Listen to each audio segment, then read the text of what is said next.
Cell phones contain all kinds of information about where we've been, what we've been doing, and who we've come in contact with. For anyone trying to trace the steps of someone infected with COVID-19, that data is a potential goldmine, so long as people allow their information to be used that way. This, is very privacy sensitive, but is arguable, it could be argued that this is not necessarily as effective because it requires people to actively opt in. Dr. Kurt Roloff says that while Apple and Google plan to embed the tech in their respective operating systems, it doesn't guarantee universal adoption. You're likely only to get a small fraction of the population who will actively go and decide they actually want to do this. Last month, in a rare joint statement, Apple and Google announced plans to work together on contact tracing software to help track and alert potentially infected people.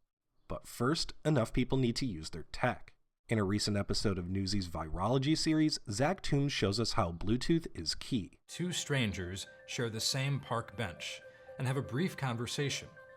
Each of their phones have a contact tracing app that uses Bluetooth to record that the two devices have been near each other through unique identifying beacons. While it's feasible to think tracing software could get to almost all smartphones, what's not clear is how many people would need to agree to use tracing tech for it to be effective.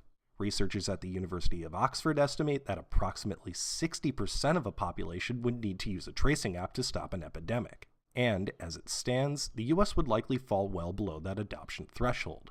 A Washington Post University of Maryland poll found among Americans with smartphones, only 40% said they were willing to use a contact tracing app, citing distrust of big tech companies.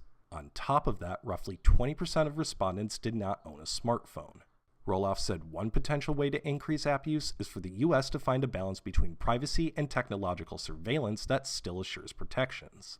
I really do firmly believe we can have our cake and eat it too, meaning that we can't have privacy and have effectiveness through technological solutions. And speeding up the rollout of an adoptable and effective tracker may require consolidating ongoing efforts. Contact tracing is like vaccination.